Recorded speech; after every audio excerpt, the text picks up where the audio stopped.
नमस्कार। पहला प्रश्न है, प्रधानमंत्री श्री नरेंद्र मोदी ने 11वें अंतर्राष्ट्रीय योग दिवस पर सबसे बड़े योग समारोह का नेतृत्व कहाँ किया? तो ये विशाखापत्तनम में किया। दूसरा प्रश्न है, हाल ही में होंडा कंपनी ने किस देश में अपने पुनः प्रयोज्य रॉकेट प्रोटोटाइप का सफल परीक्षण किया है? तो ये जापान में कर रखा है।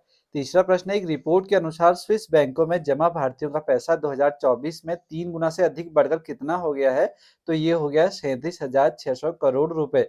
चौथा प्रश्न है, हाल ही में किस संगठन ने त्वचा रोगों को वैश्विक सार्वजनिक स्वास्थ्य प्राथमिकता के रूप में मान्यता दी है? तो यह विश्व स्वास्थ्य संगठन WHO।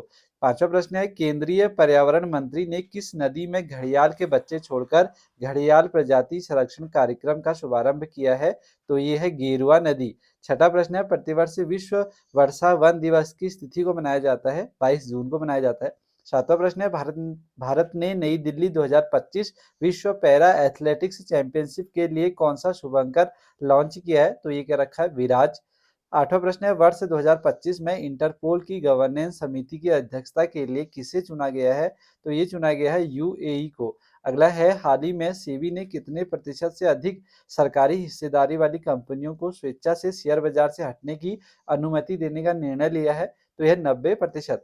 10वां प्रश्न है, किस राज्य सरकार ने केंद्र राज्य जांच की समीक्षा के लिए 3 कैथोलिक समितियों के गठन की घोषणा की है? तो यह तमिलनाडु सरकार। 11वां प्रश्न है, हाल ही में अंतर्राष्ट्रीय बिग कैट अलायंस की पहली महासभा कहाँ आयोजित हुई? तो ये नई दिल्ली में आयोजित हुई। 12वां प्रश्न है, प्रधानमंत्री नरेंद्र मोदी ने किस G7 शिखर सम्मेलन में ऊर्जा सुरक्षा पर आउटरीच सत्र में भाग लिया है? तो ये 53वें है। 13वां प्रश्न है, क्यूएस वर्ल्ड यूनिवर्सिटी रैंकिंग 2026 में कितने भारतीय संस्थान शामिल हुए हैं? तो ये 54 संस्थान है। 14वां प्रश्न है, प्रधानमंत्री श्री नरेंद्र मोदी ने किस देश के राष्ट्रपति डॉक्टर मसूद पेजेशकियन के साथ क्षेत्र की मौजूदा स्थिति पर विस्तृत चर्चा की है? तो ईरान की कर रखी है। 15वां प्रश्न है, ग्लोबल लिविबिलिटी इंडेक्स 2025 के अनुसार दुनिया का सबसे रहने योग्य शहर कौन सा है? तो यह है कोपेनहेगन। आज के स्टैटिक जी के 5 प्रश्न देखेंगे। पहला है, भारतीय संविधान की निम्न में से कौन सी विशेषता नहीं है? तो राष्ट्रपति प्रणाली नहीं है। धातु, कार्बोनेट और अम्ल की अभिक्रिया में कौन सी गैस निकलती है? तो ये निकलती है कार्बन डाइऑक्साइड। गुर्दे यानी किडनी की कार्यात्मक इकाई क्या है? तो ये नेफ्रॉन है।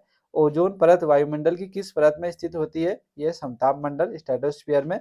किस नदी को बिहार का शोक कहा जाता है? तो यह है